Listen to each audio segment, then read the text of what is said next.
नमस्ते प्रणाम भैया।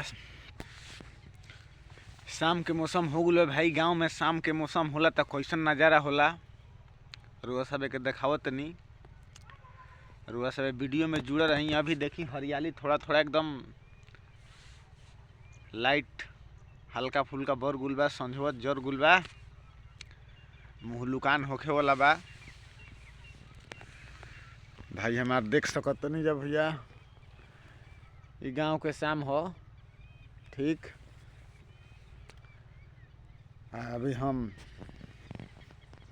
बैठल बानी आम के पेड़ के नीचे। देख सकतनी आम के पेड़ बा, आउ आम के जड़ बा, हेने गेहूं के पेड़ बा। सब एकदम नज़ारा। ठंडी कुछ कम बा लेकिन अभी ठंडी बा। धूप उगता, ठंडी से कुछ राहत बा। अब घबराए वाली बात नहीं है, कैसे कि चश्मा टेढ़ हो गल बा। पहनले बानी भैया बेरा चश्मा, ठीक नू। कैसे कि रोज रोज पहनी ना तनी पहन लेनी है कैसन लागत तनी। ठीक है, तनी जाए के रहे बेरा कहीं सफ़र में मोटरसाइकिल चलावे के रहे तो सोचनी कि चश्मा लगा ली कि आँख में कीड़ा उड़ा ना पड़सन। बाकी चश्मा के शौकीन ना हुई लेकिन लगा लेनी है।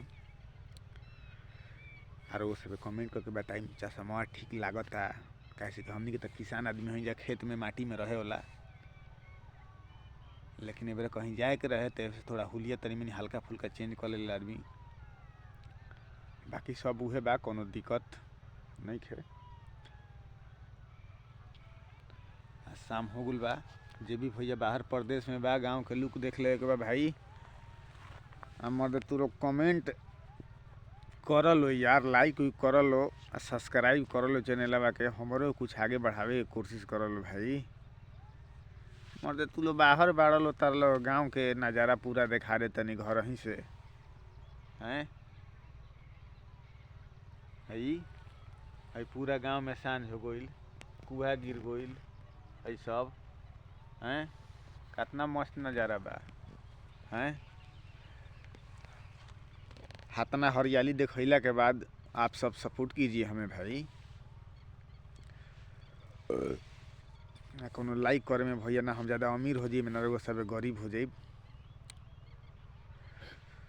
और वो सब भगवान बनी महाराज कथी के। एगो लाइक, एगो शेयर, एगो कमेंट करे में का दिक्कत बा। कोनो बड़ा चैनल हो ना तो हम बानी ना, छोटा चैनल बानी। सपोर्ट करी जा महाराज कि चश्मा हमेशा रहो। बाकी हमेशा रहला पर दिक्कत बा ना, कोई कोई ज्ञान हो रहा। रुआ साबे के विचार, रुआ साबे जरा के चाहब स्टार बना देब, जरा के चाहब हीरो से जीरो बना देब। हालांकि हमनी का सही ठीक बनी जा, अभी ज़्यादा एडवांसो नहीं के बने के, ठीक नू। के कहाँ से वीडियो देखेला भैया एक बार कमेंट कर देनी तो हमरो तनी मनी मनोबल बढ़ेला, आदमी वीडियो बनाई और वह सब गाँव के सीन देखाई। ऐसे कि हम गाँव ही के सीन देखावे खातिर बानी गाँव में, ठीक नू। जब ना माने तो लास्ट में हमरो बोरिया बिस्तर उठा के दिल्ली पंजाब जाए के पड़ी आ कंपनी के सीन देखावे के पड़ी। अगर वो सब चाहत नहीं जा हमरो के खदे रहल बिहार छोड़ के दूसरा स्टेट में तो कमेंट करे के हुई, ठीक नू। और वह सब जैसन बोला वैसन हम कर देब। अब ये चैनल के सब्सक्राइब करे के हुई, ठीक। नमस्ते प्रणाम।